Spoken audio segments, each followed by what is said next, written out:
Well, hello everyone. Welcome to another live stream. Gosh, they seem to come around so quickly. And I'm always thinking, what have I done since last time? What videos have I done? What modelling have I done that I can show? But actually, I've done modelling this week. And my poor patrons and channel members yet again didn't get a video because I was like, I will get this video out on Thursday, but I didn't. Friday, still working on actually doing some modelling. Saturday, nah, now it's too close to the live stream. So the video will be out on patrons and channel members tomorrow and Tuesday, and I'm going to talk about it long form this evening. So the 10-minute video I'm going to talk about for about an hour or so or more, so I can go into more detail. So two things tonight: weathering with pigments and Tracy Island. But first, welcome to everybody in chat. Thanks to Digger and Norm, who I have seen already as moderators, and Timber if he sneaks in later. And welcome to everybody. At the moment we're discussing central heating kicking on because the UK is now in its typical cold, wet phase. And my heating's been on the morning for about the last 3 mornings. So it's just cold and wet and ooh, I'll put my heating on. Yeah, it's not very nice. So yeah. But Stephen's from wild and windy Scotland, and he's just arrived in chat, so I suspect it'll be even cooler up there. And welcome also to Grumpy's train set. I need to remember to make this bigger so I can actually see it. It must be getting old when you have to make the text bigger.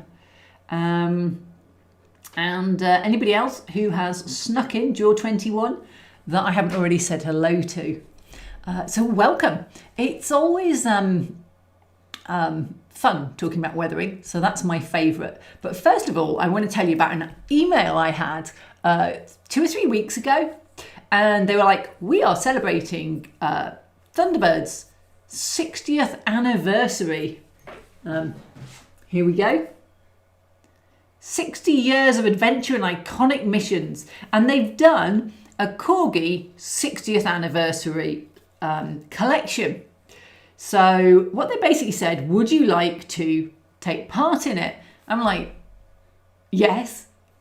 And then I'm like, I'm actually doing a Kickstarter that's due to go live in a week's time, and I'm really busy. I've lost my weekends because on one of them at least I need to take my dad home for the weekend, but I don't know which one I'm going to go on yet. And I've still got the stretch goals to do, but I've now finished the modelling, but I've got another video to go. So in the end I just went yes, because ages ago I promised the live streams that I would be doing Thunderbirds. So I've got a big box by the side of me that I am going to go through in a minute and show you what's in there. And it just made me laugh when it came. I was like, oh wow. Oh, when they said arts and craft supplies, they weren't kidding. So let's have a look. Grumpy's train set saying, are you cold? Yes, I'm cold. I'm a cold soul. That's why I don't mind hot weather, because I'm always cold.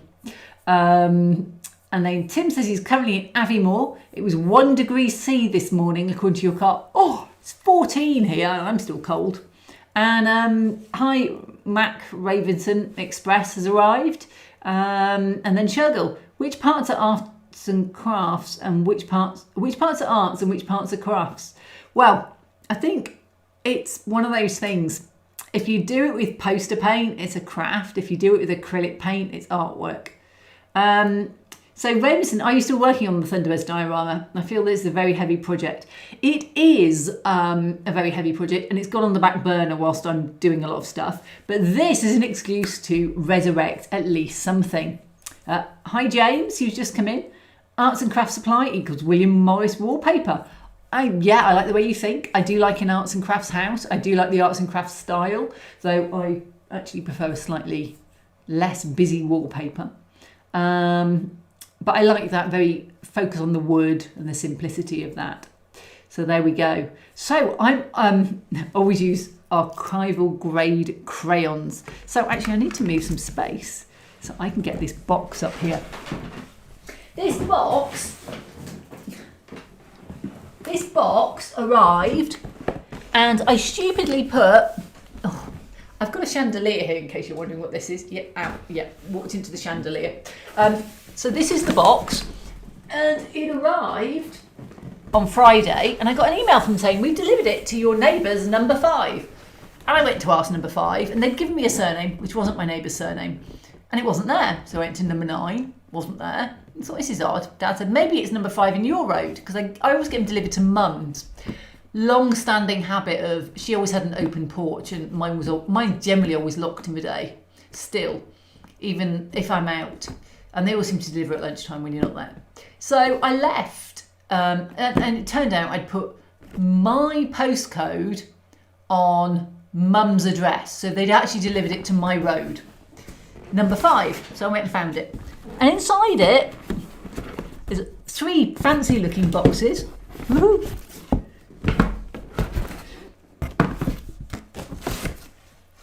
And instructions. And I'm going to put some on the floor before I drop it. A slightly less fancy looking box. Wow, yeah. It's incredibly battered. Just put it that way. This is peak TV here. And loads of bits of black, packing crate. And then this box. I was like, oh, this looks like an exciting box. Let's have a look what's in here. And I was really amused when I work out, they've got all these boxes, they're really hard, there we go, to work out how to get into them. I haven't worked out how to get the black box open, I just had to bid it. So, in this box, I'm just going to go through it with you, because it just made me laugh. There's aluminium foil. Yep, they sent me some aluminium foil.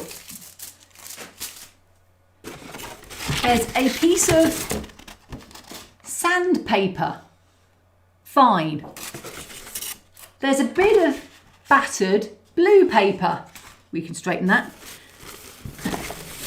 There's a piece of green crepe paper. Okay. There's a kitchen sponge. There's a bit of green, that corrugated card paper. There's some sawdust. This is a packet of sawdust. There's a black plastic, flower pot saucer. Oh, actually, you could use that anyway. There's a paper bowl. There's some white coming off sticky labels. There's a piece of polystyrene.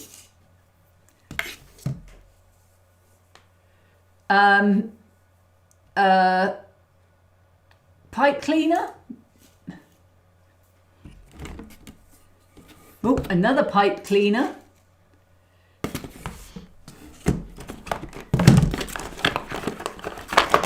Two boxes of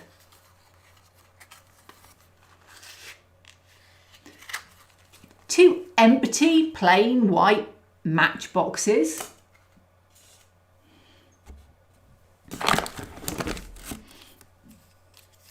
A 1-inch chip brush, a green straw, a black pen, a couple of brass, what are these called? You know, the sort of things you used to put in document, sort of like peg things. And then clear PVA glue, all-purpose paint green, all-purpose paint dark green, brown matte paint, the one, paint and primer, and then grey acrylic paint. Now I actually have some of this already. This is mid-grey. My favourite is warm grey. I was like, wow, okay, I have never been sent such an exciting section. Whoops, I lost a pipe cleaner. I don't want to lose any of this. Such an exciting selection of things as something for a YouTube video. So let's put that lot on the floor. And then they sent a set of instructions. So actually I'm going to look at chat because I can see it's going up. Here's one I made earlier, says Jaw21. Definitely one I made earlier. We've also got Grumpy, it's hot here, 19 in sunny Birmingham. I'm in Birmingham. I'm going to guess you're in a different Birmingham to me. Are you in Alabama? Because you're certainly not in Birmingham, UK at 19. Norm says that's a big box. It is a big box. It was half empty and everything was like battered back and forth. It was also, I think they'd been picking it up and the top was quite bent. But I think everything was in it. Fantastic, says Digger. Resin, I fear that this will become very difficult. The most things are underground and very difficult to get everything in the right scale. I would make it easier when scale is just a suggestion. True, but it's a Blue Peter inspired thing. So I think scale was always just a suggestion. Stephen says, was helping out at the Strathspey Railway last Saturday. We re-sleeped a siding and installed a buffer stop. Was shattered by the end of the day. Not the man I used to be. None of us are the man or woman we used to be. It's a sad fact of age. Ravenson, I'm confident this project will present little difficulty to someone of Kathy's calibre. Thank you, Digger. So staging says Tracy Island incoming. And Digger says, wow, you need to take it easy, Stephen. I think so. That sounded like it was a hard day. The pack of sawdust I wanted to send you would be much bigger, but you didn't want me to send it you. No, I wouldn't use sawdust now. I would use like ground foam or static grass. So there we go. Digger says it's like Blue Peter. I think it is because actually I did this in a story the other day.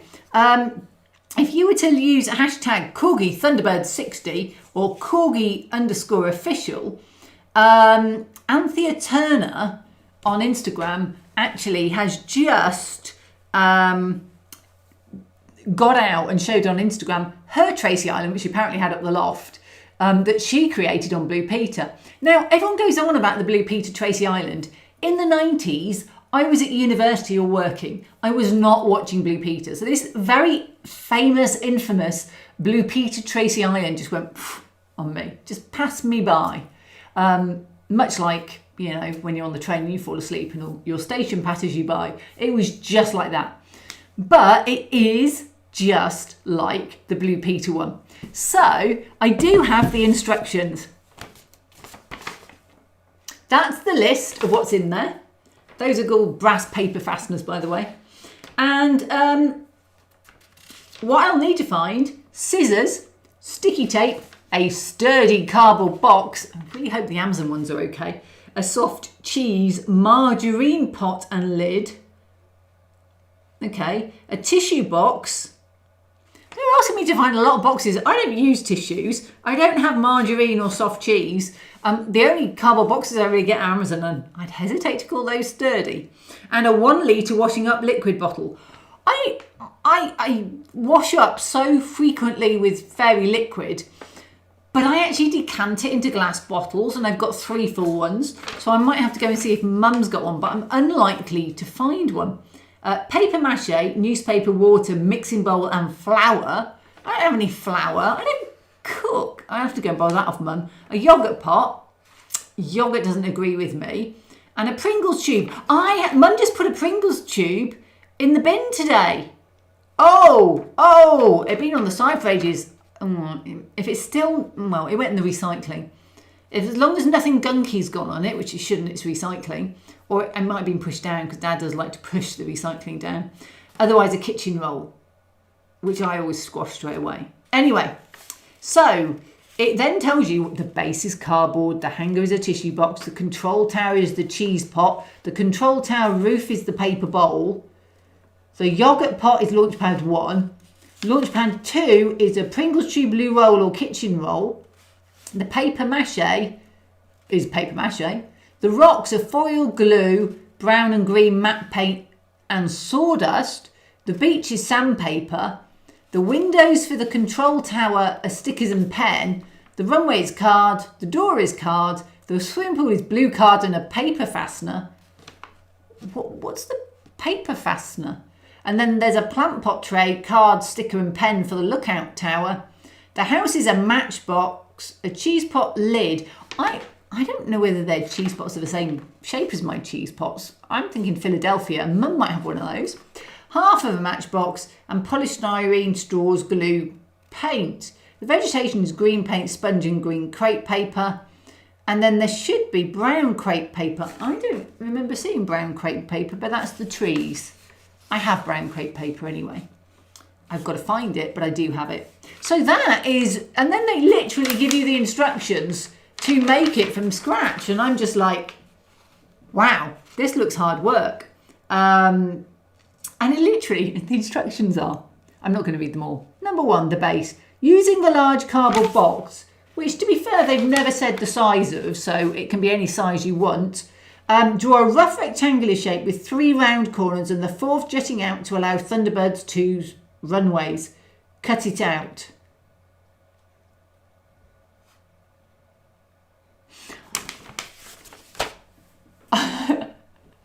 I've got, they want it out by the 30th of September. And I've actually got a Thunderbirds that I started to design with half this stuff on in a much bigger scale.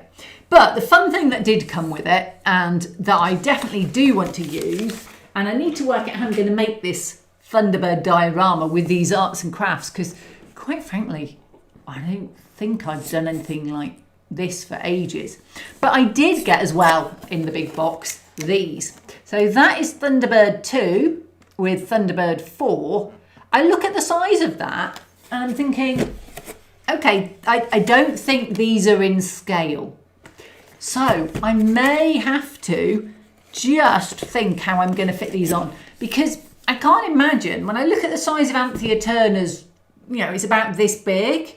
Well, that's about half the size of the island. Well, it's about a quarter the size of the island. You also get that. This is Pink Fab 1. There's no way that's definitely a quarter the size of the island. So we've now filled half the island with these 2.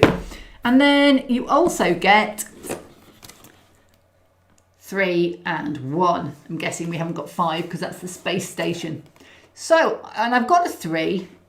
Oh, it was on the side earlier. I've actually got a 3 that's about 1.5, twice that size. And I've got a 5. I also have a lot of these already. A 1, sorry, and a 5. I also have a lot of these already in ready to make from either the original, which are just toys that I've picked up when I was thinking of doing the diorama, either the original or the remake when it came out, had loads of cheap toys, which I really did like, to be honest. I liked their designs as well. So I'm like, I've got till the 30th of September to launch a Kickstarter, to do another video for the Kickstarter, to design 5 or 6 stretch goals, and to take my dad back for 2 days, and to do something that really does justice to this. Anyway, it's a great, I love Thunderbirds, and obviously these are now available on Corgi as they came in a plastic, and I've undone the plastic so I could do them for this. So you could get these, I suspect. So if you like Thunderbirds, you know, I've just had these for free, but actually I really like Thunderbirds and I think they're great fun. So if you like Thunderbirds, Corgi's a Hornby company, so you could always just go and look these out anyway. Oops. And I've also got an awful lot of black crepe. This stuff. It's actually, it might be dark blue. Got a lot of that stuff in there as well. So that is going to have to happen. You know, they've given me all the stuff. I do have to do something on it. I'm not entirely sure what to do, given what else I've got on. I'm not entirely sure that I know quite what to do, especially as I've got to find all these other things myself. I'm going to have to take that list round to Mum's and have a look. But if you were to look on Instagram, I think I shared it on my story, but Anthea Turner actually had a post on it, and yeah, there we go. So what have we got in chat? People are saying it's like Blue Peter. It is Blue Peter. Hi Timber, great to have you with us. Sawdust, contents 1 tree, assembly required. It's a bit like that packet of gravel you had, which was an Alderon jigsaw. It's the same sort of thing. You just have to put it back 1 shaving at a time. James Pett says, looks as if this is intended for children. Well, Blue Peter was aimed at children. So I need to work out whether I want to do it like the original as an homage, which was made, this is the sort of thing Blue Peter would do, and they would use a fairy liquid tube, which they then had to change to a washing up liquid, and they'd black out the fairy liquid. But it was one of those round ones with the top. I don't know you can get those anymore. Yeah, Andrew says they know how to give people a good time. Well, it's for people on YouTube to make something out of. So there we go. Tamsin says they must be for very long, old school clay pipes. They probably are, but I actually really like pipe cleaners. I think they're really, really useful. If nobody actually watched Blue Peter from America, I don't think you had it. This is probably all just yours going, what? But the point was they made things. And as a child, I remember them making things. Like, I remember them making a hanger out of 2 hangers wrapped in tinsel. And then they stuck candles on the foreside, and it was like a Christmas hanger. It was probably a death trap, because I don't think tinsel and candles really go together. But there we go. Stating says they're paper rivets. Okay, that's cool. Paper fasteners, says Tamsin. Tamsin wins. I'm not quite sure. Oh, paper fasteners. I've obviously caught up on that bit of the chat. I'm not quite sure, if I'm honest, what I have to do those for the swimming pool. I'll have to read the instructions for that. I mean, how do you need brass fasteners for a swimming pool? Jaw21 says, sounds like they raided Poundland. The glue, the one thing in there that I recognised the brand name of was Hobbycraft, and there's a couple of things from Hobbycraft, so I think they went there. Ravenson, with these things you could probably model everything and nothing. I think I probably could.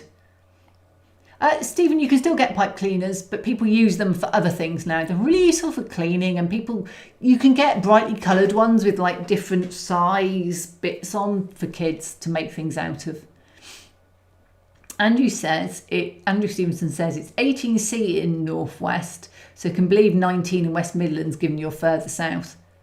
Every time I've been in the car and checked today, which is once this evening, it was 15. So yeah, it was 15 about an hour ago when I was outside in my car. So Norm says, pipe cleaners remind me of my late dad. He smoked a pipe for years. There is a guy who walks around the park smoking a pipe, but you don't see him very much at the moment, do you? But yeah, it's funny how the memories are there. Stefan Olsen, hi Kathy from Sweden. Hello to Sweden. So Tim says, Stephen Cameron, I saw the train come in earlier in Aviemore. I know how hard re-sleepering is, done quite a few track relays at Barla Lake. You two can bond over lugging heavy sleepers around. Digger says, yeah, I didn't watch that one either. I watched Valerie Singleton make stuff with lollipop sticks. Yeah, I remember that. So Ultimate Thunderbirds FAP collection, £185 on sale. Maybe. I mean, this is the classic, and it's the official product, Hornby. I think it was supposed to be the 60th anniversary one. Because it first came out in, well, it says here that it was copyrighted in 64, 99 and 2025. So there we go. I know better than to try and put any Thunderbirds musics on my stream now. Don't forget to get an adult to help me with my scissors. I'll make sure I have the plastic scissors that you can't cut anything with, including paper. Norm says, what scale is the Corgi collection? Well, as the car is the same size as Thunderbird 2, and Thunderbird 3 and 1 are smaller than 2, generally, I would say it's scaleless. Tim says, just eat more Pringles. I would eat more Pringles, but sadly, I've probably got to get this done. It won't be this week. So my Kickstarter goes live on the 23rd. It will have to be after that, because I've got stuff to do before then. So Polite says, I use pipe cleaners to clean glass pipettes that I use to fill paint to the airbrush. I use plastic pipettes and then just bin them. So item scale is listed as fit the box. I think that's probably very true. Shergill, 12.2 centimetres for Thunderbird 1, which is 115 foot in real life. I do actually have the Thunderbirds, the books that the Haynes manuals for them. So yeah.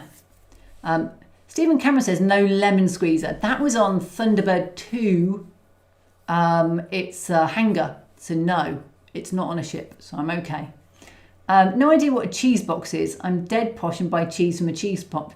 I'm presuming a cheese box is like a Philadelphia cheese box, which is, the Philadelphia ones are that sort of shape, a bit thinner. Mum has them, but we tend to, anyway, I think she's got one. So when it finishes, I'll wash it up and have it. And Digger says, holy Moses, that's a bit soon. It is. It's the 30th of September is when the anniversary, so that's going to have it. But those are fantastic models, says Digger. They are, but I don't know how I then put them on the Tracy Island and have them in scale. That's just... And Norm says, I don't like when scales are off. I haven't done since a child. I actually bought loads and loads of the kit ones, and they're all in scale apart from the 4, which they've made bigger, and maybe 5. But they're all more or less the same scale apart from 4, which is the little boat one, the underwater one. And 5, which is a space station, which is smaller. And there's one other, which I didn't buy, that was also not in the same scale. And I can't remember, it might have been the car. Because they probably already have a car that they just borrowed, so it'd be at 1 to 24. And I think the others are 1 to 350. And actually, I had duplicates of quite a few of them because I was going to use them to do the hangers and use multiples.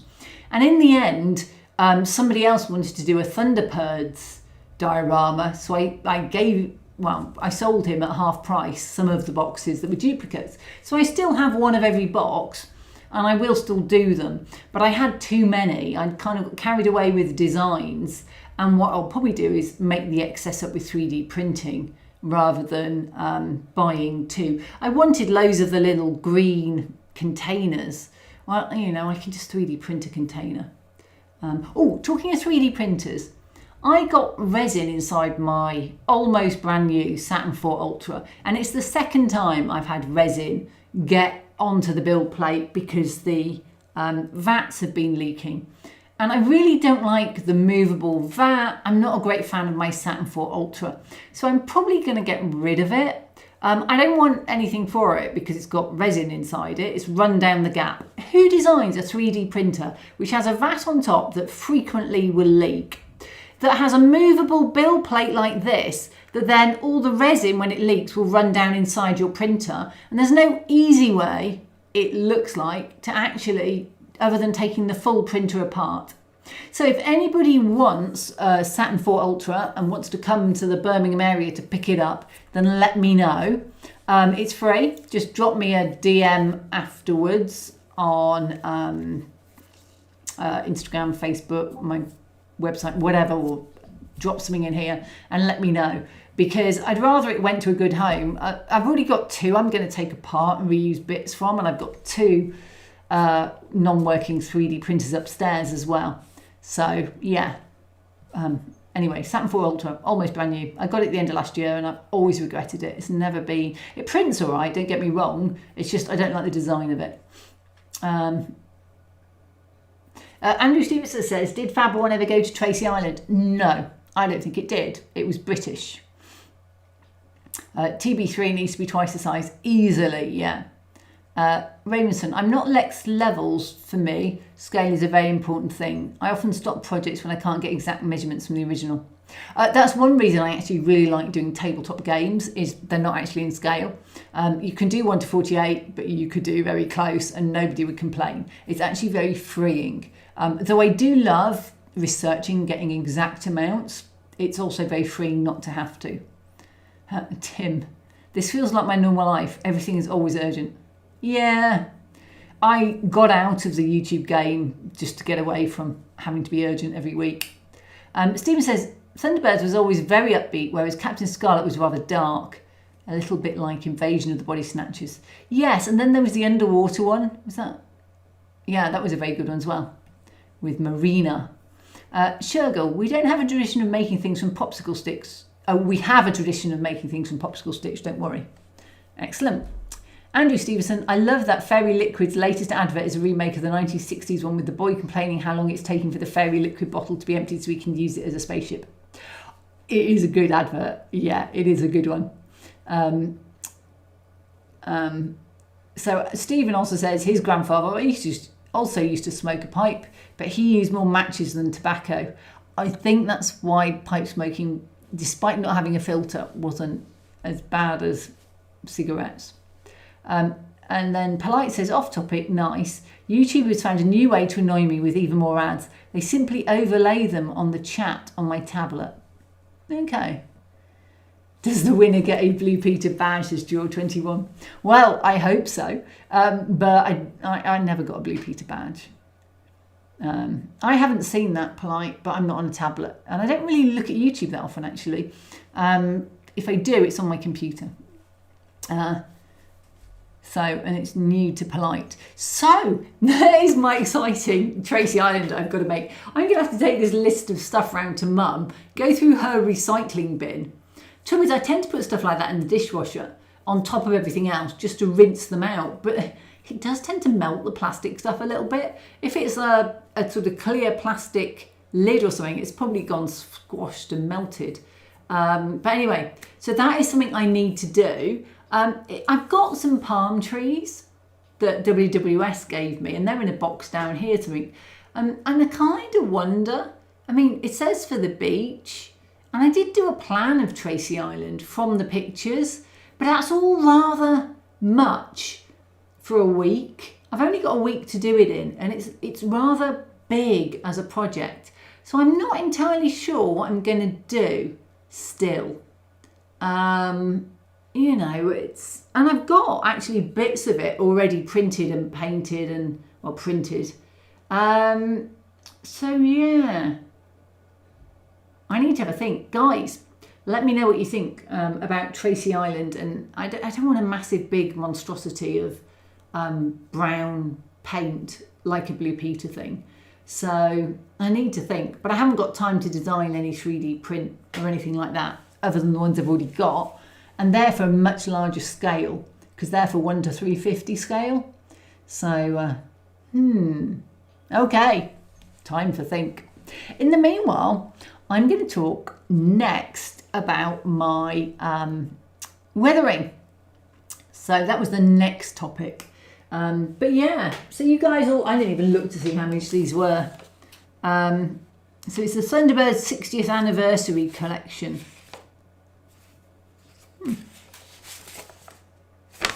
What is this? The swimming pool. Palm trees. That's what the pipe cleaners are for, with the brown paper around. So the swimming pool, cut out a piece of cardboard or fit over the top of the washing up bottle and overlap a few centimetres. Cut a hole in the middle that will allow Thunderbird 1 to lift off. Cut out a rim for the pool, a little larger than the opening. Then cover both pieces with foil and paint grey. Glue a piece of blue card under the rim and fix the top and bottom layers together with a brass paper fastener. This will allow the swimming pool to slide off to one side for lift off. Glue the pool in place over the washing up liquid. I'd have to read that again for that to make sense. There we go. Yeah, I really would like a picture for that, I think. So yeah. Okay. Norm says, sounds like you have your work cut out with all the other things you're doing. Yes, if the worst comes to the worst, it'll be out the week of the 30th.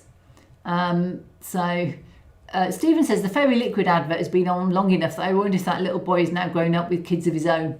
Probably. You know, they're recycling some of those old adverts. I think the Hovis one, which I thought was up north, but was actually somewhere down south, is probably there. So I'm going to put the movie on that I did. It is 47 minutes, so it's not that long. and I'm going to pause it occasionally to talk about things. But first up, if you don't know what this is from Outbound Station. Now, my latest Kickstarter is Outbound Station, and I'm doing the habitation ring. Now, I really like this system. It's Grid Forge.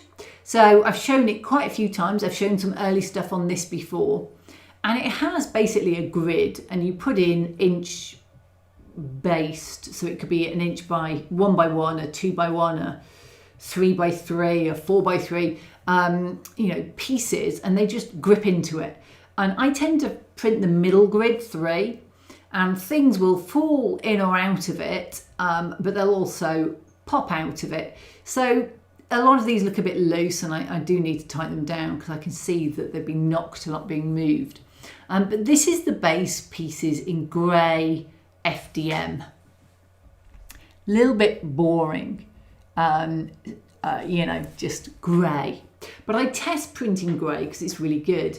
Now, Ben from Second Dynasty did Cocytus Outpost, and he's going to go live in Kickstarter when mine is finished, I think in October. And he multicolour printed his. So he has an AMS, and he tried to make it so it had as few changes as possible. It would have colour changes, that is, because it's less wasteful. And John is a very techie printer, and he will have worked it all out. Now, my problem with doing colour printing is if you want to prime so that you paint like this, you can't, because then you're going over all your multicolours. Actually, and I put in here, this is me taking out some of the blue ones that I'd forgotten to take out. And I actually found I was missing a couple which I need to find and put them back in. So I'm in two minds about multicolour if you want to weather and print, because it's hard to weather onto a shiny sort of print. So if you do a metallic, very hard to weather that in any way without something to grip to. So yeah, and if it's multicolour, you can't then spray a matte varnish to give it grip because your metallics are suddenly matte. So I'm in two minds, and if Doug was on this chat, he would no doubt have views. Shergill's on here though, and Shergill has printers, Ben's Cocytus Station, and he's done some amazing prints. They look really good, but you are limited to several colours. There might be 20 matte filament colours that Bamboo do, and all the other brands as well, but there's probably only 2 or 3 browns. I might actually have 3 or 4 browns. And if I want to do something like this is where multicolour would have saved me 3 or 4 days, because all of these can be done in multicolour. You could do each of these plants to print in multicolour. So it would look really, really good. And Shergill just actually says, multicolour skips ahead to wash. Polite says it looks quite interesting. Norm says, wow, windy day. That was actually the only day it hasn't rained in the last 3 weeks, I think. So I was just very blessed that it wasn't raining. So Raymond says, the Outbound Station looks amazing, but how long would you print when you only have one 3D printer? Well, it's how long is a piece of string? It's modular. How much do you want to print? Do you want it to be 3 by 3? Do you want it to be 4 by 3? Do you want it to be 6 by 3? It depends what speed you print at, what layer height you do.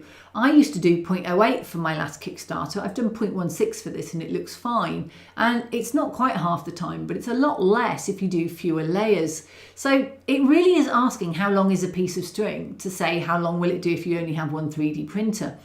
Because you could just put it on running in the background. You probably want to build it up. I have so many pieces because I test print every single piece. So actually a lot of this it didn't work. So some of these are test prints where I've tweaked something. You might spot in the kitchen, one's got the wrong footer on because I put it on the wrong feet, on the wrong tiles. So then I had to test print it again on the right tiles, but I've got a spare one. So there is definitely a bit around, how much do you want to print? Because it's modular, you can print as little or as much as you want. So Sugar says, I'm limited to 8 at a time, but I generally use 2 to 4 on a single piece. You're talking about colours. I only have an AMS with 4 colours on. So I only ever do 4. But, you know, for something like this, say that piece I've just done, which had the plant in, the wall would be white, the plants would be green, and then the sort of other side of the wall would be the grey or the white or whatever, depending. I probably would have printed it in white. But what it means is I have to decide what all the colours are going to be up front.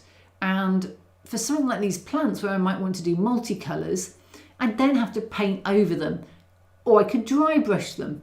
It would all definitely be a lot quicker than having to do this with all of the stuff that I've printed.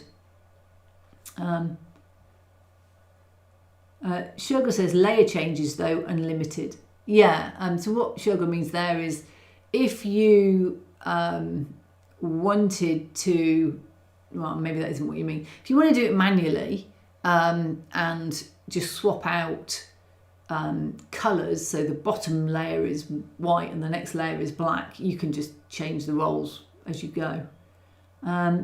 Sugar, I only use 2 printers now, one with a 0.4mm nozzle and only does colour changes on layer changes, and the other is 0.2 and the 8-way colour changer. So I use a 0.4 nozzle still. These plants are by Blasted Samouflage, and he gave them me for free, very generously. So I need to do a shout out to the Blasted Samouflage, who has a Tribes and a My Mini Factory shop. And if I wasn't on a live stream, I would put a link to it. So I'll have to do that afterwards if I remember. Or perhaps one of my moderators can find a link if they know it. But he did these beautiful plants and they're really, really good. Mine were very much hydroponic plants. His were very much alien plants, and he put them in the pots and everything for me. So it's really good. Digger says, I just have a resin printer and I'm looking at another resin printer with a bigger build plate. Oh, my old Saturn 4 has quite a big print. You just have to clean the resin out. And obviously redo FDMs into the 2 vats that have now leaked. So yeah, they are lovely plants. Norm, you're right. Shergle's going to do it because he knows Blasted. There we go. So this is Blasted's link that Shergle's just put up. And the link to my Kickstarter is pinned at the top. So if this interests you, go and click and join the pre-launch page. There will be an early bird, so it will be cheaper for the beginning. So you need to know when it goes live, which is the 23rd, I think, which is a week on Tuesday. This video will be out on Tuesday, and then the following week, you put a video on selling it basically on it. So that pitch video will be out, and then probably on the Thursday, the adding clutter video will be out, hopefully. And then somewhere in that week, I've then also got to do the Thunderbirds plus the 5 stretch goals. Thankfully, I've done quite a lot of Kickstarters now, and realistically, although this one has got more sign-ups than the last 2 or 3 up front, stretch goals take a while to come up, so I have a bit of time to do them. And I know what they are. I've already started on them a bit. So Norm says, speaking of alien plants, has UK TV had Alien Earth yet? What a great sci-fi show. So Disney Plus has done 6 episodes of it, and we've still got 2 to go.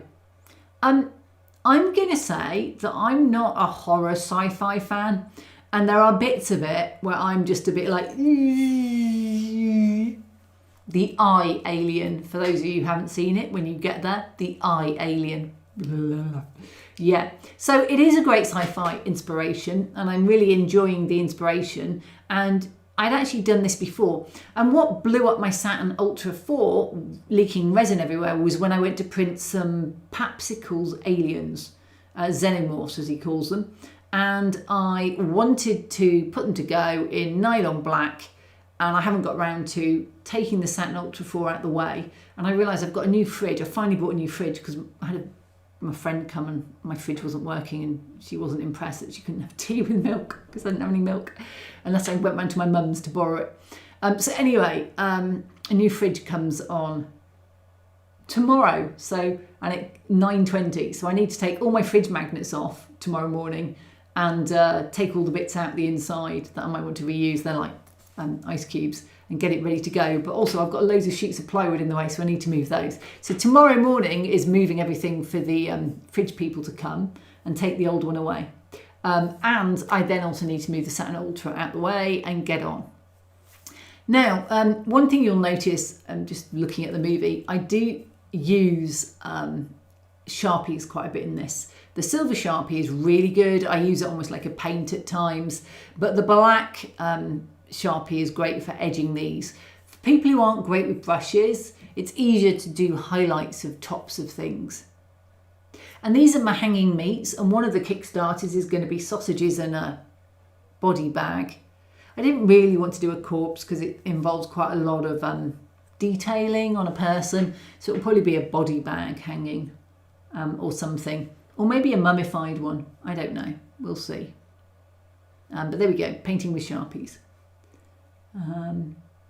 So yeah, Norma, I have seen 6 out of 8 of the Alien Earths, including one that was very much more set on the Maginot, which is a really good sort of sci-fi inspired episode.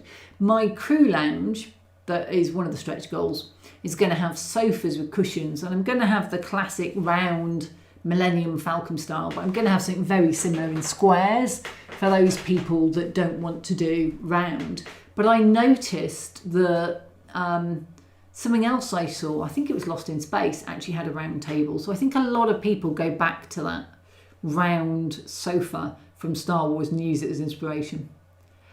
Resin Express, Max says, last I printed a Lara Croft in 620mm high. After 24 hours, oh yeah, I saw the pictures of it, I had a power down caused by thunderstorm. It was only 114mm printed at that time, so I could measure it with my 150mm caliper and print the rest. That was good. I actually lost the top of a pyramid once in resin and printed the top. I worked it out and printed the top. So yeah, it's a really good way to do it. And then it just ran out of resin. So it only printed up to a certain level. And then Stephen Cameron, my local model railway club has acquired a 3D printer. We seem to have been invaded by little yellow plastic ducks. Oh, cute. In fact, Tim printed his B1 Battle Droid duck. You never knew you needed one, but you do. And then Rameson, the whole figurine took 4 days to print. Wow, that's impressive. These are little tray table, little tray tidies, because why not? One of the fun things about Outbound Station, the Habitation Ring, is doing all the clutter. And what I'm tempted to do is, I've got the crew lounge to do, which is going to be sofas. But a lot of the things you might already want to put in there, like a drink station, I've already done. So I probably will pull them out of the mess hall and, once I've taken the photos, and put them into the crew lounge, or just reprint some, to show how you might use them. And it'll be games tables and the sofas, but I think for those, they might end up as separate stretch goals, just so that I don't overwork. One of the things I'm definitely doing is I put too much into Kickstarters. Too many models, and then I can't actually show them all off. So it sort of behooves me, it's a good word, to do less. So Shergel, on some materials they'll absorb a lot of Sharpie before getting saturated. That's why I've primed Shergel. It helps, especially as I'm generally doing it on the tops, not the bottoms, which have got less on. You can see how it's quite patchy on the walls, because then the Sharpie is actually going on to a very nice primer of Army Painter. So I used a whole can of primer till it ran out, effectively. But yeah, Sharpie can be like that, especially on something like a 3D print where it will wick down the layer lines. Tim says, the B1 Battle Droid duck is awesome. Still need to paint it. Too many other things to do. I got it off Thingiverse. Yeah, I go on to Make a World or something, or Thingiverse, and there's just so many things I didn't know I wanted. Yeah. I still need to do my full-size B1 Battle Droid. He's now in a box to get him out of the way, but his legs are just randomly standing in the corner of my workshop, and he needs doing. So yeah, I've got all these half-done projects, and I then get new ones, like Tracy Island. Right. So there we go. So yeah, Sharpies, very useful. What I've also used for these are speed paints. I've used speed paints not because they're the best, and actually what's really frustration, John painted his, because John's one of my print testers, he's Tig on here, he painted his with normal paints, I think, and his didn't run. My green paint on my plants, if I put too much on by mistake, because I was trying to get it into things, it ran and went along the layer lines, and I've got green stains. Now on the weathered one, I'm just going to call that algae, but if you see in a minute, I've actually got two sets here. And if I just explain Outbound Station, it is a modular system. And one of my pet hates is RPGs are normally 28mm, but I model 35mm. So Star Wars Legion is 35mm. Now that is 1:48 if you're doing it in absolute scales. And that is a American O scale. British O is 1:43.5, but it's American O. And then 28mm is about 1:58, 59. I tend to do 1/60th for that because, again, that's a standard modelling scale. PGs, perfect grade, Gundam, all of those Tamiya kits, the perfect grade, so the Bandai kits, perfect grades are 1/60th. So I generally use 1/60th for 1:28. Now that's 125% difference between the two. One is 25% larger. And you really notice it when you get the minis out. If you do a mini, 35mm mini, and you put it next to a 28mm, it looks like a child practically. And one of the problems is if your terrain is therefore high enough for your 35mm ones to use a toilet, it's going to be chest height on your 28mm. But you don't want your 35mm toilet to be so low that your 35mm figures are practically using it like a Chinese squat toilet, which I've used a lot of in my visit to China. And, you know, you want it at a Western toilet height, as they like to call them. A Western toilet being one which I would find in my house. So there's definitely a lot of differences in toilets, but generally I went with the Star Wars style toilet, which you can see in a couple of the video games, Outlaws and Jedi Survivor I think has them. So I went with the Outlaws one. It's a certain design, you might see it in a sec when I paint it in a minute with a Sharpie. And I you know, things like that. These tables are also something, you know, that table is a certain height for 28mm and another height for 35mm. Ben's walls are 2 inches high, but they're 2 inches from the tabletop, not from the actual top of the grid forge tile. So they're actually only about 1 3/4, because I think it's 7mm to the top of the grid forge tile. So you've lost 7mm off your 50.8. So, because I work in millimetres, so you end up with big problems with scale. This is me waffling a lot about what a big problem you have with scale. So I solved it by doing a 3.4mm lower set of kitchen units. The tables are smaller, the toilets are smaller. The only thing I didn't make smaller were the bunks, because they were fairly small anyway. There's a whole crew quarters as well. And on all these things, I did small and large. Now, sometimes it's not relevant. So the kitchen pots are the same size and they're just slightly bigger pots. But where there's a height difference, I've definitely made the 28mm. Actually, the kitchen pots are probably just bigger. But anyway, I did 28mm and 35mm as separate then. So this is a very long-winded way of saying the clean side of my diorama, my tabletop, is the 28mm. It has 2 inch to the tabletop walls and it feels quite open as a result. The walls are quite short, they're easy to get your hand in. It's a very different feel. And the left hand side is 1 inch taller. You can plug 1 inch top into any of the shorter walls. So the wall system's the same. If you want it to be taller, you plug the extra inch in. By plugging the extra inch in, it actually now is taller than your 35mm figures, so they seem like they're more in scale. And it means all the tall bits, like the taller toilets and showers, make sense, because otherwise the shower is actually taller than the wall, which would be weird. So anyway, I ended up coming to this thing. I moithered a lot about it. You'll have seen me talking about scale in previous live streams. It's been a big concern. And so I've ended up double doing a lot of stuff. But I feel quite happy with that. And if you were 28mm, then you want to model the short version. If you're a 35mm, you just want to model, or 32mm, because they're both quite large, you just want to model the normal version. If there's no short option, it's because I thought, actually, this doesn't matter. It will be the right scale, whatever you do. There we go. But I did feel, so if you look at these, some of these will be clean and some of them will already have had that yellow sepia yellowing ink wash that I put on everything at the beginning to tone it down. So the clean side hasn't had that. The tall side has had it, and it was sepia wash just blodged everywhere to give that yellowish tone that white gets when it's aged. And that is very much in Alien Earth if you look at that sort of aged one. So Norm says, I love the cooktop with all its details. Thank you. It's been great fun doing this. John says, I used a silver Sharpie as well as paint. John, it's a great thing to do.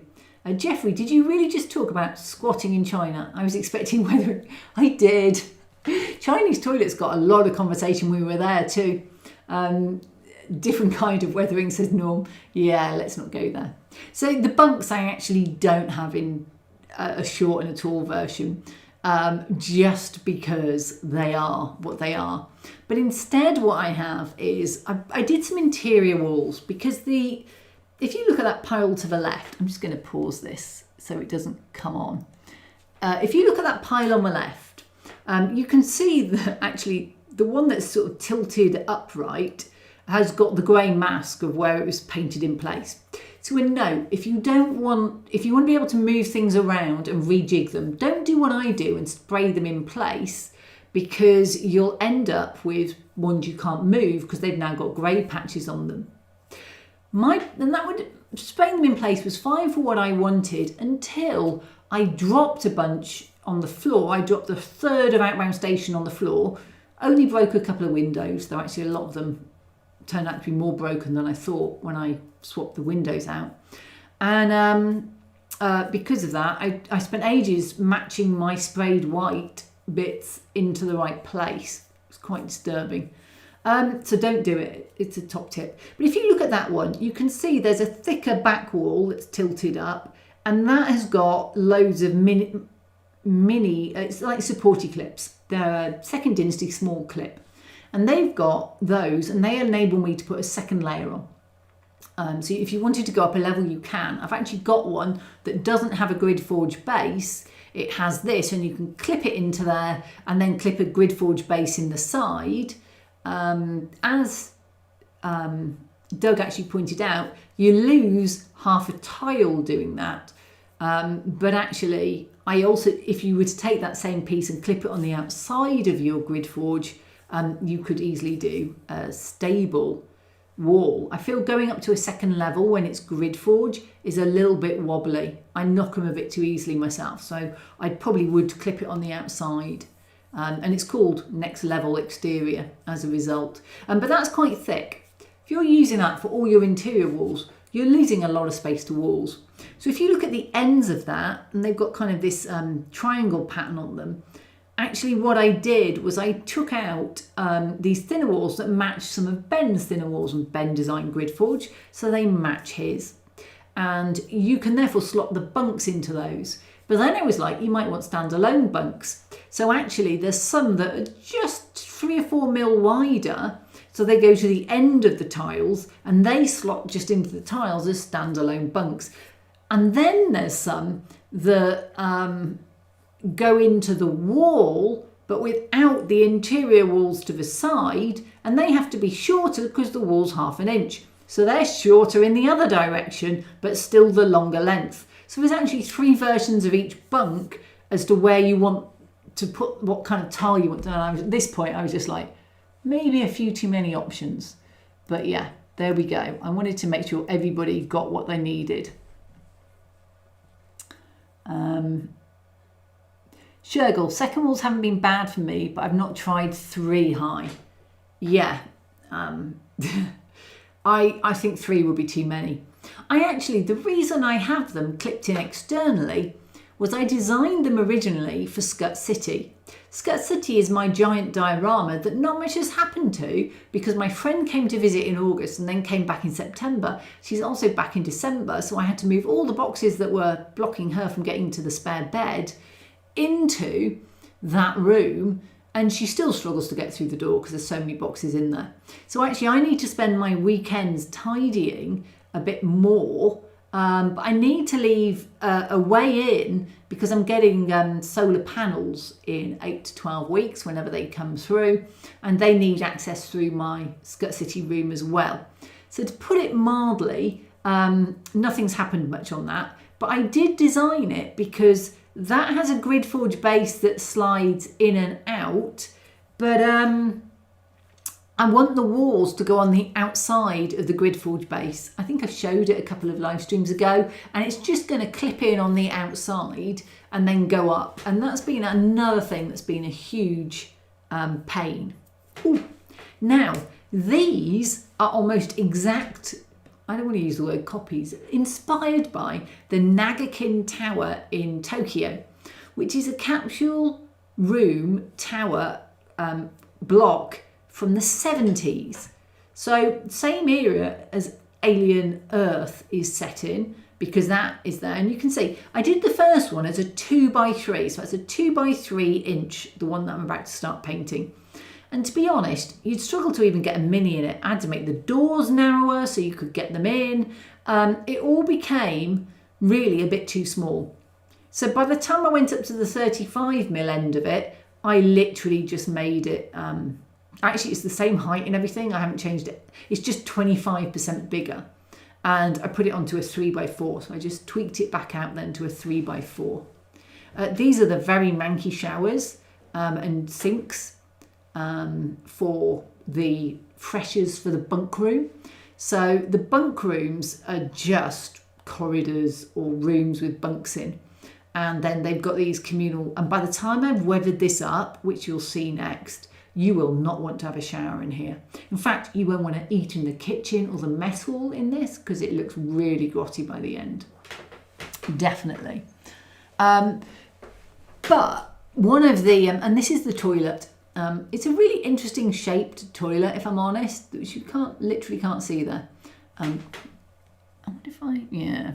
It's just really bizarre shape. Google Star Wars toilet and you'll see what I mean. But yeah, I decided that I would use a Sharpie to paint everything for here. It's very simple. But one thing I really liked about this was A, how quick it was, B, how nice it was just to get that rim around the sink. It's quite easy with a Sharpie. Tamlin says was a capsule tower demolished in 2022. Very true. I think there's 1 or 2 of the bedrooms kept in museums. So anyway, what I was going to talk about tonight was not watching me speed paint that, but I've took most of that footage out of the main video, and what I wanted to do was show off pigments. Now this is my favourite colour, Industrial City Dirt. It's a grey beige, but that's a MIG Productions one. You can get ones like these Tamiya that are, they remind me of eyebrows. I feel it's a bit waxier. Just feels a little bit more waxy when it's like a bit more oil to it or something. But anyway, there's all sorts of pigments out there, but these were originally done for military modelling. I think that was a Hornby one. No idea what brand that was. I've got some Vallejo ones on the side, and these are all military or railway companies that did them. And that's a green. It's a yellowy green, but look at the size of that. These ones are metallic, so they're metallic silver or gunmetal or graphite, and they're really, really great for a worn edge. You put it on your finger or a cotton bud, depending how dirty you want to get, and you rub it on an edge and it looks like a worn edge. It's great for things like drain covers, anything like that where you want a slightly worn metallic look. Really cannot recommend those enough. And then War World Scenery, WWS, who you'll know, just doing a size comparison there, who you'll know if you're in the UK.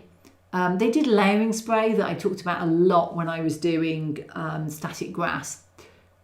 They sent me those, or I picked them up at a show when I was there with them. And this is tile grout. So there's left is brown, the right is walnut, and these are some tile grouts. And I use that like a pigment for terrain. So for terrain, you do not, and I have used the MIG ones, but you could use a whole one of those small cartons, and they're not cheap. So I would normally use tile grout. But as I said, I had these WWS ones. I got given a Wally or something. I decided I'd go with those because they were big. But before Pigments came in handy little boxes, I actually used to take chalk pastels.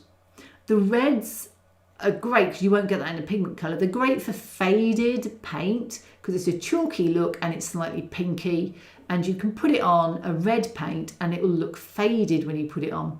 And they're very, you can get any colour under the sun. You know, the thing to watch though is you want the chalk ones. These are the waxy ones, and you can see they've kind of mottled and discoloured over time. They're hard wax pastels, and they're not the ones you want for this type of weathering. You probably can use them, but not for this.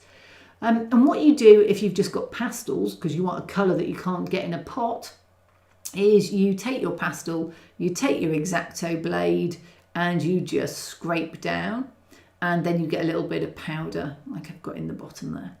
And they're really useful. I've got a green at the end there, and I got it before anybody brought out a green pastel. So the idea is that I'm going to use, and you see I've got quite a lot of pots from WWS. Some of the colours I won't use, but I'm going to use at least 3 or 4 colours on this. I'm starting with the green. It's quite a green, so I probably would have gone with a yellowy green for weathering outside, but actually I think for this is algae. It's a grotty rundown space station, so it's algae. So it's really good, and I'm just plastering it around everywhere. You want to plaster it on. So this is method number 1.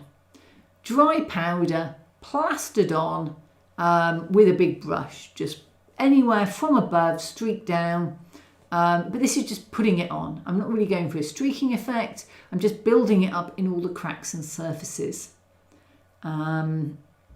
So yeah, it does look really good, sort of for algae. I hadn't thought about, I'd see, and one of the reasons I chose this as well was they had a big green. And this one is a copper oxide, which is a light green.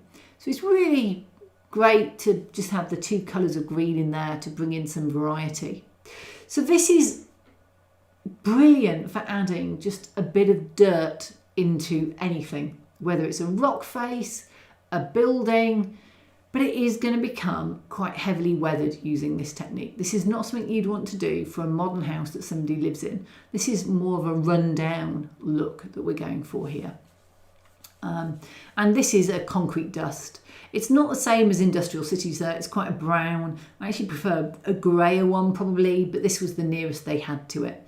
And I'm literally just streaking it up and down vertically because gravity goes up and down. So this is like the more streaking style of applying it. It pulls at the bottom and you can just dust it in like a dustpan and brush into the edges. Now at the moment this isn't fixed, so you can fettle it and fertile with it and have fun until it looks just like you want it. And if like me, you put the blue things in too early and you think, oh, I don't want the powder on them, you can just take a clean brush and wipe it off, and you'll see that in a minute. Or these are just chalks. So you can literally take it to the sink, hot soapy water, off it comes. It's really good. It's not set in stone. I will say, if you've got a fairly matte paint and a black soot sort of pigment, that is a lot harder to get off, but you can just get it off. I mean, here it just came off with a clean brush. And then I just go round putting it onto the base to make this look incredibly grungy. Now, I'd used the yellow sort of sepia ink to show that faded yellow, and I doubled down on that with this yellow, desert yellow pigment as well, just to give that faded, odd yellow look. Norm says someone will have to 3D print some figures for this too. Yeah, I mean, I talked about printing aliens, but I'm only going to use that for the sort of social media, not the actual print, not the actual Kickstarter. And this is either light earth or concrete dust. I think this is concrete dust still, but in a minute I also use light earth. Oh, and Tamsin says, yep, they preserved a few capsules and also did a 3D construction. 2x3 is standard traveller cabin, 1x2 more for the access way, 3x4 is high passage, 4x4 is luxe. And yeah, so traveller is 28mm, and that's why I think 2x3 is a really good look for that. I think the 1x2 is the bunk rooms. So I have 1x2, it's a bunk room, and there's 3 bunks or 2 bunks. So that's cool, but you have a separate fresher for that. And then 4x4 is, if I was going to do a captain's cabin, it would be the 4x4. You can use the 3x4s for the 28mm. I know I said I expanded it by 25mm, but to be honest, the 2x3s are so small, you could probably still have a 28mm figure in the 3x4 cabin and it wouldn't look out of it. Now, I tried to do some dark rust on this section and then I didn't like it. So we'll get to that in a sec. Hi Ed, welcome aboard. Not grot. Oh, this is definitely grot. The last time I put some photos of this up on Discord, I said it was really grotty, or it was really grot, and we then had a long debate on the word grot. So this is, I think this is really great. You can see the effect here of putting on a light amount of weathering, just using pastels. You get a really run down, slightly streaky. It's a great look. I should have stopped now, but I wanted to show off the dark one. And that's okay, didn't put too much on, that's okay. Whoa, too much at this point. It definitely is too big. So I doubled down and tried to spread it around, which just made it even bigger. Oh, it's just getting worse. No, keep spreading it. It's not going to get any thinner. Oh, didn't really work that well. And one of the problems with these is it's actually quite hard to do a streak on something that's so in and out. So that's a light rust that I've still got open. So I thought I'll go over it with a light rust and that might displace some of the dark rust. It just makes it bigger really. So yeah, no, still not really working, I think would be the answer. And I probably should have just doubled, just gone and washed it off in the sink. But I've got the other side, so I doubled down and went, no, I tell you what, I'll just put more on. That'll hide the really big one. It didn't. It really didn't. I think the moral of the story is use a really small brush if you're going to put rust on, because the rust streaks are just way too big. So even worse, I then thought, I know, I'll go over it with a light earth, or maybe it's concrete dust, and then it'll make it paler. So now I've got even more pastel on there and it still looks too dark, and I put it around and it's just, yeah. It's not a good look. It's so not a good look. So guys, if you're doing rust, do it with a smaller brush. I was using this side on, so it was effectively a smaller brush, but just don't use it that much. And then you need to seal it, because at this point, unless you're doing a diorama, you actually want to be able to handle this stuff, and you can't. And where you've got it sort of round the edges, it does need to be glued down. So that was a matte hobby acrylic sealer. It's Plastico, I think, or something. And now this is the sort of, that was a powder technique. All a pigment is effectively a pigment. And if you put it in a sort of solution with isopropyl alcohol, which is what this is, it's a solution of just a brush of pigment, a brush of sort of isopropyl alcohol. And I use that because it flashes off really quickly and you're left with just a streak of neat pigment. But it's in a different type of texture to when you've brushed it on when it's a powder. It's a lot firmer, it's a lot darker. It does lighten back up, but it's more controlled. So I really recommend, if you want distinct streaks, you put on your pigment using isopropyl alcohol and pigment mixed together as a slurry. It's really good. And then we get the other thing you can do when you've got this slurry, and that is to use a cocktail stick and a brush to flick it on. And this way you get loads of dots. Now, if you haven't sealed your base, you could actually flick just isopropyl alcohol on, and it will cause the dust you've got built up there to have an interesting pattern. If you put more isopropyl alcohol into your pigment, you'll get a paler spot. If you put a sort of less in and have more pigment, you'll get a darker spot, obviously depending on the colour of your pigment. And I didn't mention when I did the sealing, if you seal a lighter pigment like the yellow or white, it often disappears. And that is one of the problems with pigments. They're not quite the same when they're sealed as when they're there. So for dioramas, I never sealed them for that reason. So what I saw, what I designed, what I created was right. It wasn't going to change. But for something like this, which is actually tabletop terrain and wants to be handled, you do need to have it sealed. So once I've put all of these on, I will again seal it using it. I mean, any clear matte varnish works. And the idea again is that you're streaking down, but you're just creating these definitive streaks. And I did some green, some brown, and some a bit in between, and then went and splattered green everywhere. Tamsin, and this is where a keyboard vacuum cleaner would be very handy. Yes, it would. It would. The mini Roombas. Yeah, I really think they could do with cleaning droids, because this is really gross now. I wouldn't want to work here. Practice on paper before trying on the model. Yeah.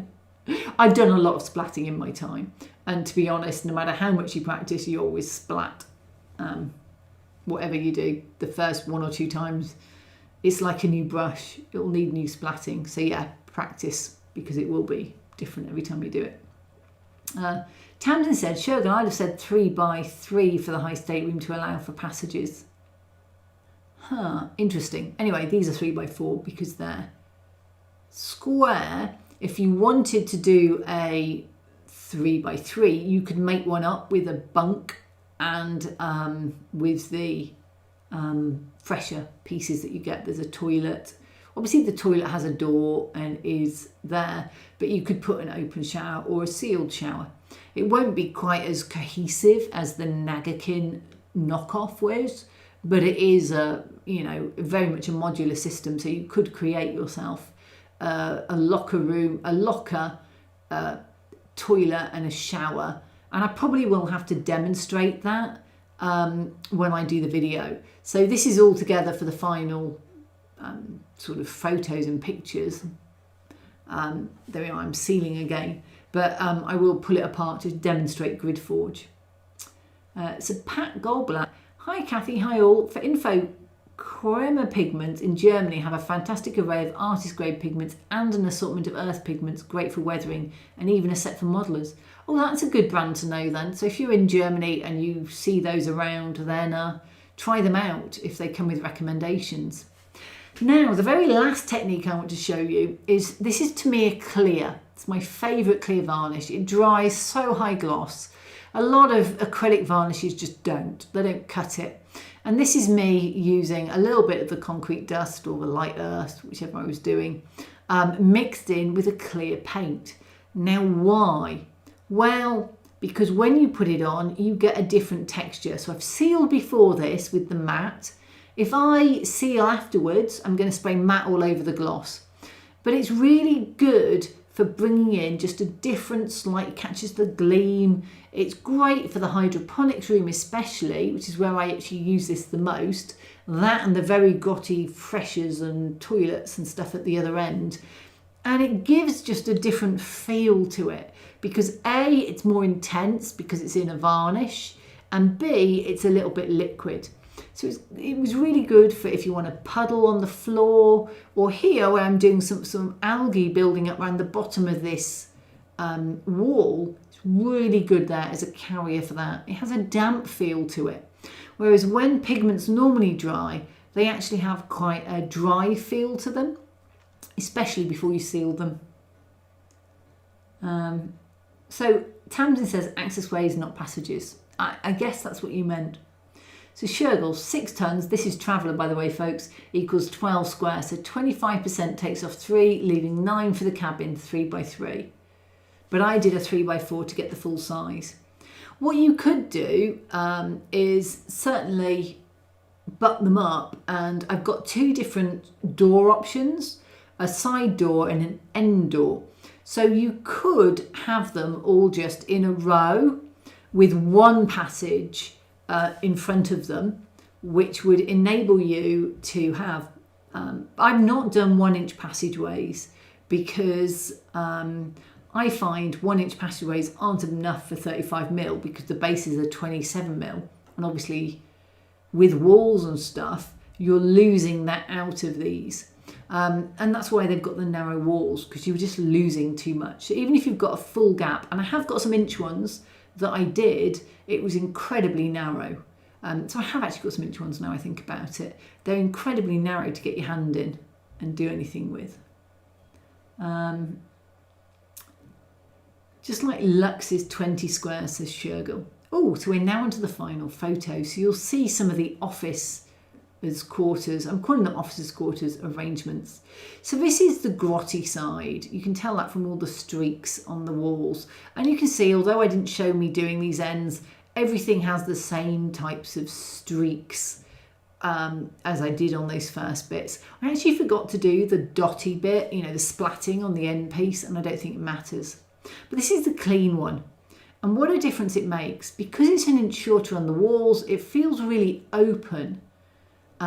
Because it's just, oh yeah, would you want to shower in that? Would you really want to shower in that? I wouldn't. Oof. Mind you, I wouldn't want to eat anything made in that kitchen. Yeah. So there. And Polite says, Crema hands are set for modelers. We're talking about pigments. I haven't checked them out in a while, so probably time again. Sounds like it. Sounds definitely like it. So Shergel, RIC, I did 2x4 for high in the Beowulf, but I typed 3x4, my bad. Okay, well I've got 2x3 and 3x4, but they are modular, so you can do whatever you like. So these are the clean ones. Oh no, these are the dirty ones, sorry. You can see the splattering on the walls, the floors, everywhere. And yeah, it's really gross. Cabbage patch wall. Yeah. Endor needs more trees. Definitely not Endor. Would you want to? Yeah. And the right hand side of that, they're the servery hatches. Actually, they're movable. You have to take a wall out to click them when they're back ended like that. But you can click a wall up, or you can click it up and down, and it stays up and it stays down. Well, gravity holds it down, but it clicks up. Digger, it looks like a troll's kitchen.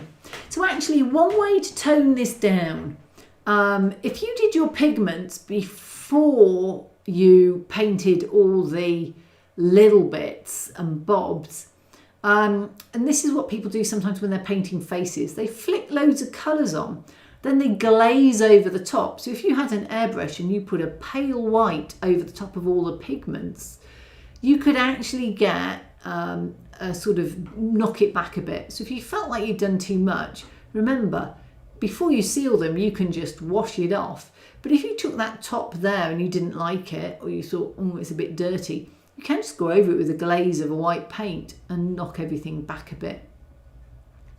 So that's the 3x4. The desk does go down. I need to tweak it though, because at the moment you need something firmer than a fingernail in there to get it to click down. And this is the really rubbish footage of me trying to click it down. I had to go and get an X-Acto blade in the end. And there we go, it was down. And then when it clicks back, it's a little too firm. So I do need to just make it a little bit less firm without changing the actual quarters that I've actually printed. But there we go, movable desks. So, and that's the Nagikin Tower again. But the clean version, which you can see here, is like a completely different space station. And it shows the versatility of a set like this, or a set like Ben's, where it's grid forge. It didn't take much. It was, you know, an afternoon, a couple of afternoons, by the time you let things dry a bit, for me to do all of my, I actually don't know how long it is, 4 foot of weathered it's 2 foot deep, so maybe 3 foot by 2 foot. It took a couple of afternoons to weather it. It took a lot longer to actually paint it up. And those are like the fridge units for people to go and warm their own in the mess hall if you haven't got a kitchen. So there we go. And you can see actually there's a lot of them need pushing down because I've been moved them back and forth often on the desk. I actually split them into smaller pieces so that I could get them onto the worktop to get all the gunky stuff not on my pristine white worktop that this is stored on. So if there's a kitchen I could eat in, and there's a corridor I'd feel happy walking down, and then there's this one. This is a corridor you walk down wishing you were armed, because that is a really manky looking corridor. So there we go. That is Outbound Station. Now, it goes live on the 23rd. Please go and check out the pre-launch. It is in the chat, wherever the chat's that way, on my thing. Anyway, wherever your chat is, please go and sign up for the pre-launch page. I'd really like this one to be successful. The last Kickstarter was quite dismal, to be honest. And I think it's a great system. What I really like about this is it just is so versatile. It could be a research station on a planet. It could be a space station. It could even be a spaceship. And actually looking at chat, Norm says, this is really marvellous, Kathy, really well done. Thanks, Norm. Digger says, it does look good. Thanks, Digger. And then these modulars could be used for a spacecraft also. Norm, actually my plan is to do a playable spaceship next, which will have a box that is swappable. So if you want it to be a cargo ship, you put the cargo ship in there. If you want it to be a passenger yacht, then you put the crew quarters in there. You have a cockpit. And if you want, there will be an outer bit you can put round it to make it into a spaceship. But actually, it's mostly going to be a certain size grid. So you've got a grid forge grid and you can make it whatever size you want.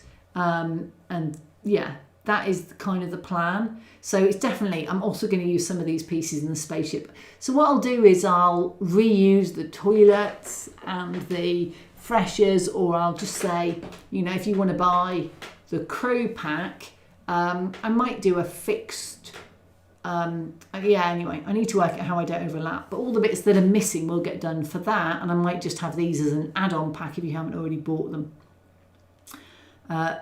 In some ways it reminds me of Red Dwarf, says Stephen. Is that because it's smeggy? Because that would be why. And Digger says very much like that, yeah. Hi Monique. Monique says morning, all from down under. Welcome. And Pat says great stuff, Kathy. Thank you. And everyone's saying hello to Monique, so that's really cool. So that is Outbound Station. What time is it? 9:30. Because I did want to do that video, which played off my NAS at a really slow speed. And it was 10 o'clock, and I thought it was still only about 9:30. So yeah, so that is going to be the fun thing. So I probably didn't really say what was in there that much. So it has a hydroponics set which has walls and pipe work, and the in fact I could just go in, go back to the movie and go to the end, and let's just talk you through. Here we go. Oops. Okay, I need to pause that because that's just playing. So you've seen the hydroponics set a lot. It's very hard to find. So let me just pause this. So on the left there's the hydroponics set, and this is the taller one. You'll see I've done smaller versions of these on the 28 mil size. So I've shown you a couple of options already. But I also did a sensor room, which is on the right. And what I really like about that is that those sensors can go into any room. They could be an information station. I've reused a couple of the kiosks from Severna Spaceport and put them onto the grids. And there's some servers in there. Those tall sort of square things are servers. And I really like the displays. They're printed in translucent blue. Now, transparent filament is really fickle and brittle, but this translucent blue, which I just bought off Amazon, it's something like IMEA or something. It prints really well, actually, and because it's got the colour in, it seems to print a lot better than the clear. It's not brittle in any way.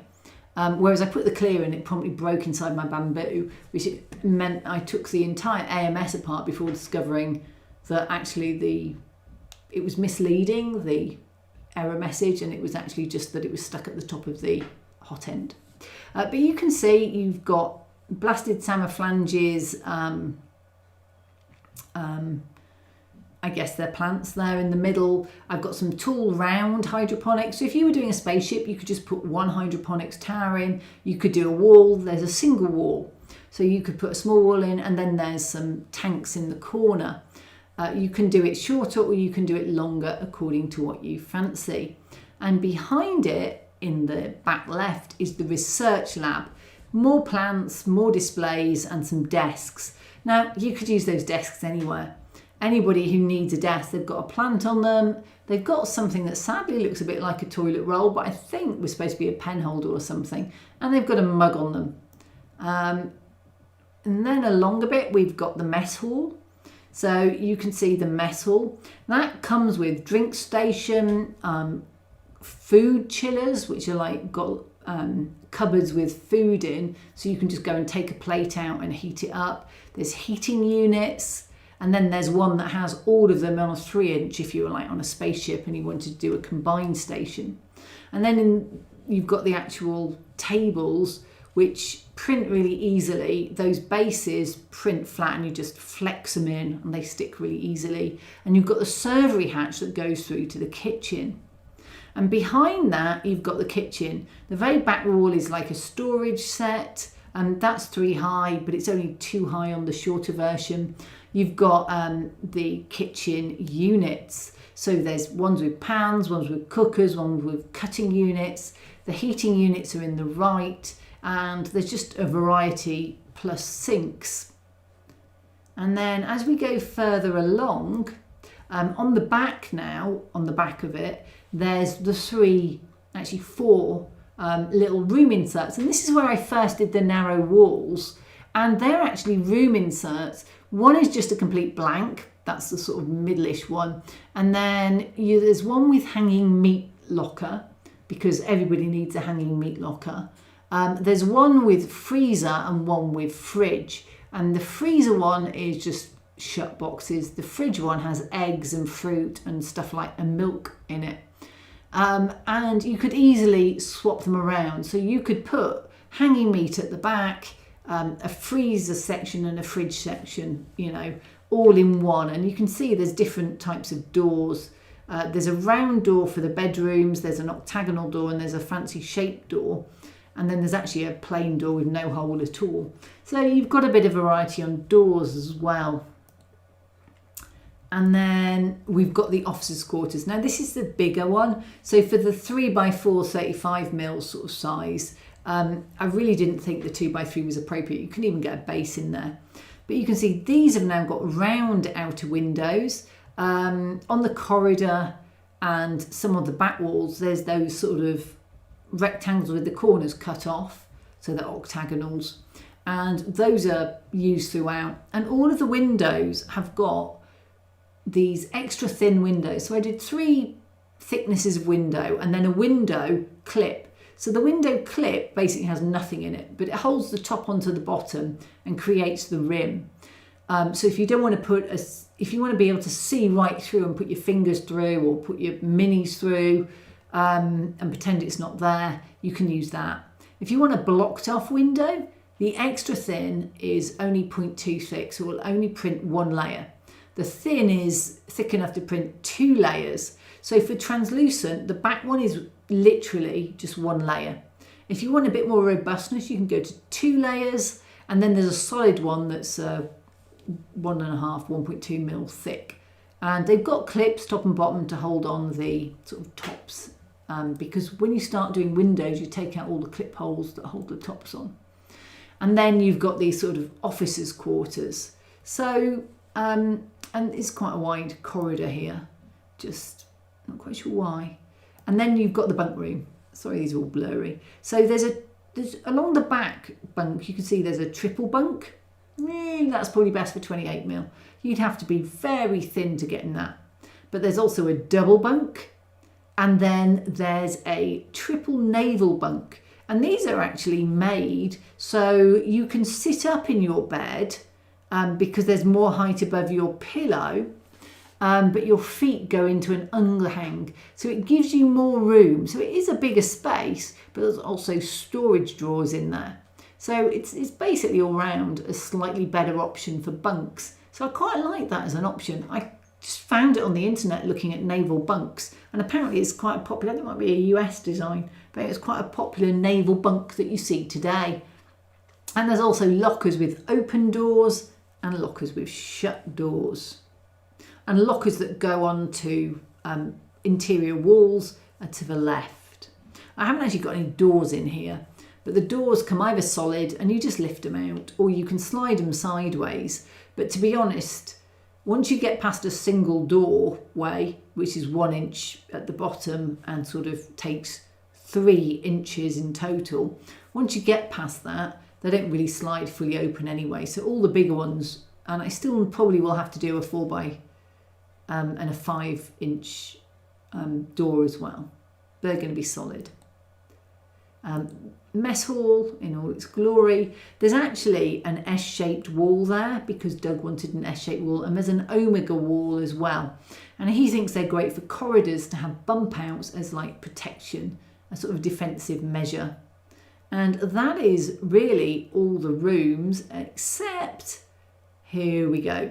Ooh, oh, I was a second too late. Let's just play that again. Anyway, oh yeah, whatever. I didn't quite make that. I was trying to show the. This is hard work. There we go. There's a toilet. So you can see, and then this is the toilet area, which it's got showers, and these are actually wrong. It's good that this is why I test print. If you can spot, there's actually a line across on those showers, and there seems to be a double head, and that's because I've superimposed 2 prints, the short height one and the tall height one. So you can see the difference in height on them. And as if I've actually stripped it out now, so it won't be there when you come to your print. So those are the 3 main rooms that you, 3 main rooms. Those are all the main rooms that I've done for the base Kickstarter. There we go. Very exciting, great fun to do. Norm says you need a science lab modular in order to run experiments on the captured aliens. I do, Norm, and actually I'd like to do a whole research station. So I did the little research lab at the back, but I didn't go overboard on it. And what's not in at the moment, because I haven't painted them yet, are the little droids that you might have seen already. But yeah, I'd like to do a whole research lab with the things suspended, and it's quite a lot. I'd also like to do a med bay, and maybe if the stretch goals go really high, I'll get to that. But I haven't quite sussed it out yet. So yeah. Sorry, I just saw Ed's comment. I'll get them in a sec. So yeah, I think the stretch goals for this will be crew lounge. I wanted to do ceilings, but I just think a bit of card is your best bet for a ceiling at the moment. But anyway, crew lounge, game tables, more things to hang in your meat locker, a clutter pack, which is going to be really like, I've got plates and mugs there. So it'll be plates and mugs, and but yeah, I'm going to do watering cans and sort of piles of clothes for the floor for the messy people, like maybe towels to hang in the kitchen.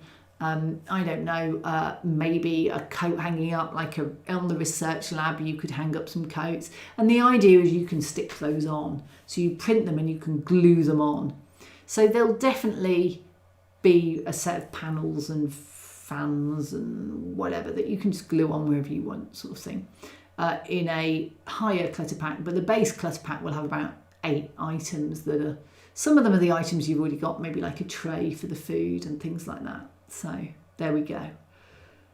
Ed says, and this made me laugh, nothing says sci-fi like cutting the corners off. That's just so true. Yeah, everybody else would do square, but no, it's sci-fi, must cut the corners off. Norm says, well thought out on the corners. One doesn't want to enter into someone's quarters if you're looking for the corridor. Okay, yes, that is true. So on the reason they're different on the quarters and they're circular is because the Nagakin tower has circular porthole windows.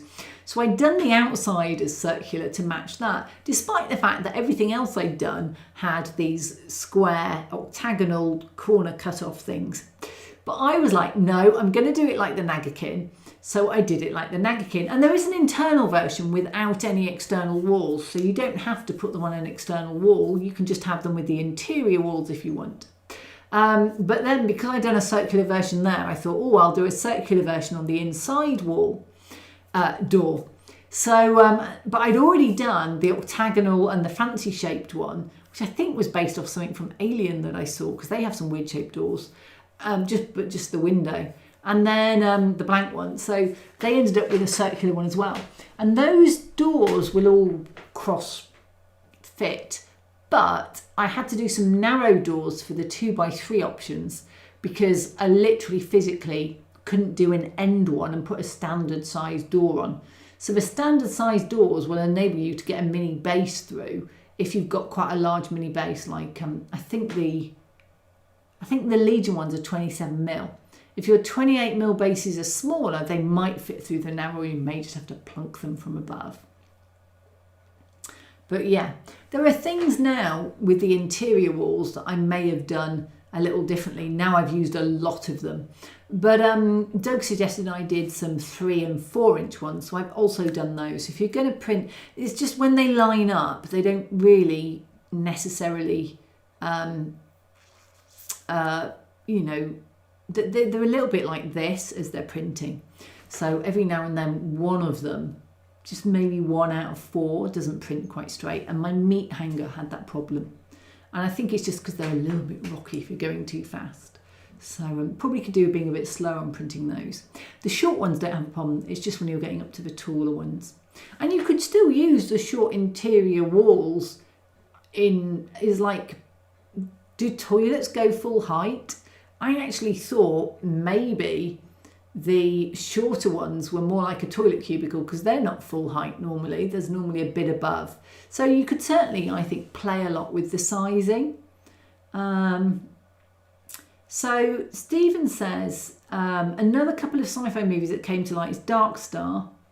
I can't remember what Dark Star looks like, but Silent Running, definitely the Hydroids, my Hydro droids that are in, I've shown them before, but they're based off Huey, Louie and Dewey. Is that what they were called? In Silent Running.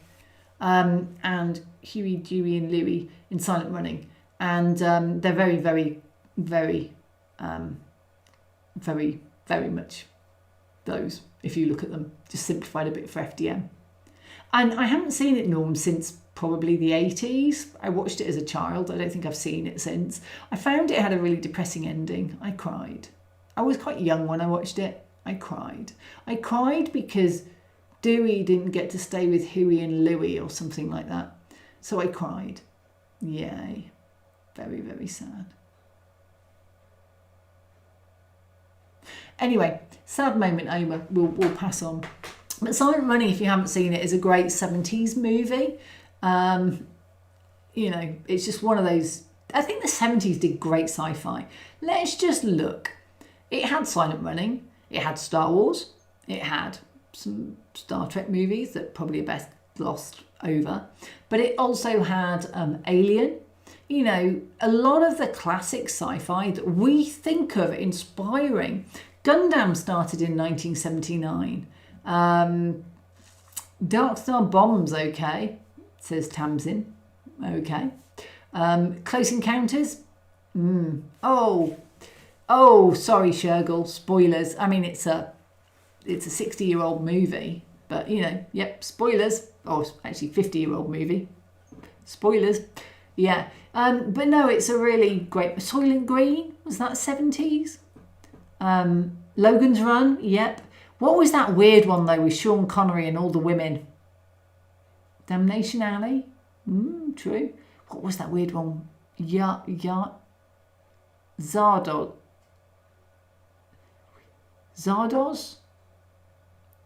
Yeah, anyway, Zardos, yeah. That was just weird. And he didn't have a happy ending in that, but at least it wasn't as sad. So there's some definite... That was just weird. That was weird. I vaguely remember.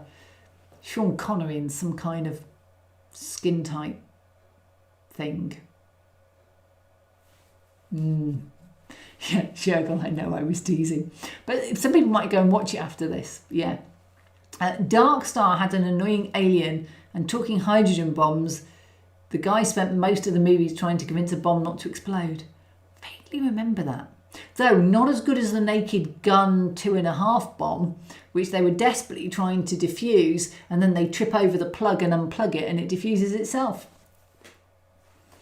Outland, someone else said that the other day. Now, interestingly, I called this Outbound Station, but what I was inspired by was I just read Star Wars something, fan fictions, comic or something that had Outland Station in it, and I looked at it and I was using Outland Station as like a thing, and I thought, well, I can't call it Outland, but I called it Outbound instead, because I liked the name. It just sounded like a really good station. It's the Outbound Station on your way out to something. But yeah, oh yeah, the giant floating head from Zardos, but I don't remember Outland. Ed Scar, I saw that one, the alien is a beach ball. Well, if we're going to talk giant white balls on the beach and Port Myrian, then let's talk The Prisoner. I am not a number 6. So anyway, I have a name. I'm unofficially part of the alien universe, just like Blade Runner. You see, I understand the Blade Runner aesthetic, and it set the aesthetic for almost so many sci-fi movies afterwards. But actually, as movies go, Blade Runner I wasn't keen on, and Blade Runner 2049 was long. It was long. It was just too long. And it was beautifully shot, except that some of the action took place in the dark and I had no idea what was going on. I'm like, are they fighting in the ocean? And I saw it in the cinema. So yeah. In fact, we all went in with food, except for my friend. She was like, why have you got so much food? I'm like, because it's something like a 3.5 hour movie. And she was like, oh, I didn't know. Anyway, but Norm loved The Prisoner. That was a great show. And I saw it on repeat not that long ago, maybe like 10 years ago. And I think they were on drugs for part of it, but it was definitely a classy act. I've actually been to Port Myrian as well, where it's set, and it's this beautiful little sort of fake village in Wales, and then they have all this going on in it, and it's so funny. It's just so funny. But you could probably go and stay there. I'm sure they're probably well liked because of The Prisoner still.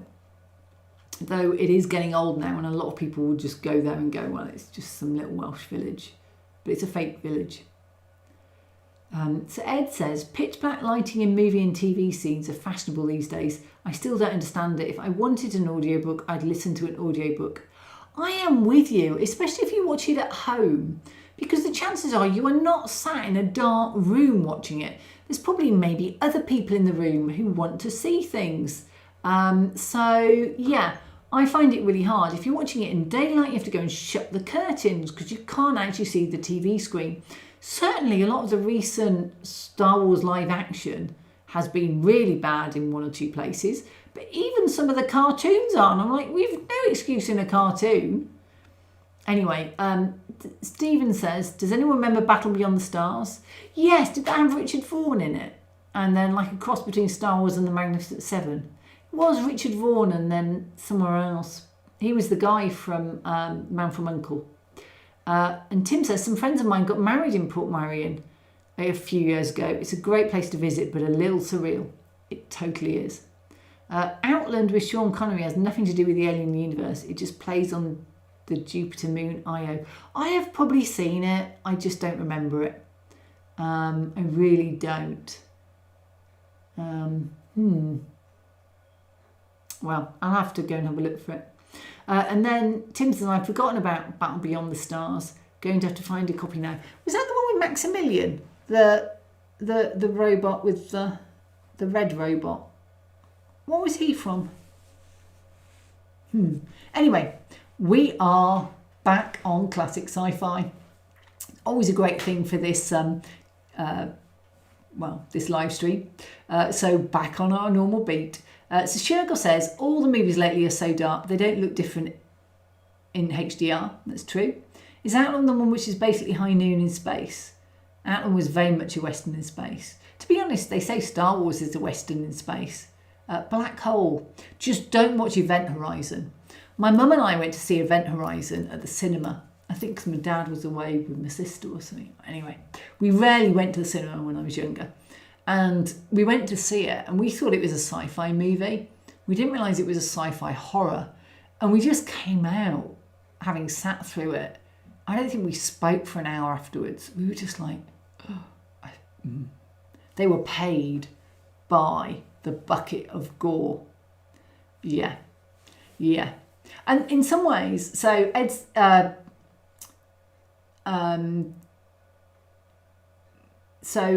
says Event Horizon is one of my top 10 films of all time. Norm says, yeah, that's a real horror movie. And Shergel, I said it unofficially because it fits very much into the aesthetic. Blade Runner is officially part in comparison. I didn't realize Blade Runner was linked to Alien. Anyway, all I would say about any of these ones is the aesthetic for a lot of them is really... I think sci-fi falls into like 3 or 4 categories. You've either got the ones that are like Blade Runner, it's always raining, it's neon, and it's set in the Far East somewhere. You've got the ones like Star Trek, which is all shiny, white, utopian.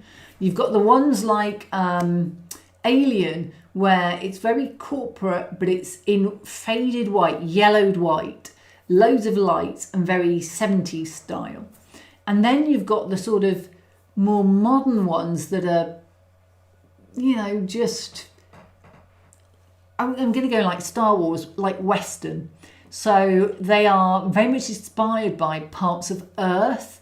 Like if I was to look at Andor, a lot of it looks quite alien, but actually it also looks quite earthly in some ways. So yeah, I think, sci-fi is very much... there's only so many design aesthetics. It's like designers just went to all take inspiration off each other. But Ed, Event Horizon is not on my list ever to watch again. Stephen says that was another one which starred Kirk Douglas, Farrah Fawcett, and I think Harvey Keitel. Black Hole was that? Yeah. I heard they want to make a remake of Black Hole. Maybe they remake everything. They just redid sort of the Goonies in space, and it was a Star Wars. That was actually quite good. Space Punk, Space Hope, Space Truckers, Space Fac or Vark. Anyway, all curves and lens flare is not a fun aesthetic to actually live in. No, I actually think that I would say I missed one, and that's NASA style. So the Expanse, the NASA space style, which is like, this is what we would do if we were actually doing sci-fi today, versus the like Western in space, which is like, we've just put magic sci-fi into something, and the imperial aesthetic is space, but a planet looks very much like any other planet. And then you've got the sort of alien one, which actually has quite a lot of different types. Saturn 3, I don't know that one. So there's loads and loads of different sci-fi inspiration, and that's one reason I model it for tabletop, because actually I really like a clean sci-fi. I like Star Wars. I think the slotted design's overdone, but it's easy to add into things. I haven't actually got it on this. But I really like a clean, sleek sci-fi. And what's exciting about this is because I've painted half in clean and half in, the more grungy look, I actually feel like I've hit both aesthetics at the same time, which is quite fun. So yeah. So we're getting near the end. So let's just see what people have said and I'll wind it up. Saturn 3 is the Kirk Douglas one. Okay. Norm says, For All Mankind is a great series based on an alternative version of the space race. Okay, haven't seen it. Really like Moon 44, Roland Emmerich's last film in Germany. I once read an article about how they built and filmed the models for it. Oh, that'd be cool. I like Space 1999, just to go into there. Tim, it's Space Kathy, but not as we know it. Good quote. Saturn 3 has a great living inside an asteroid look. I actually would like to do an asteroid base at some point.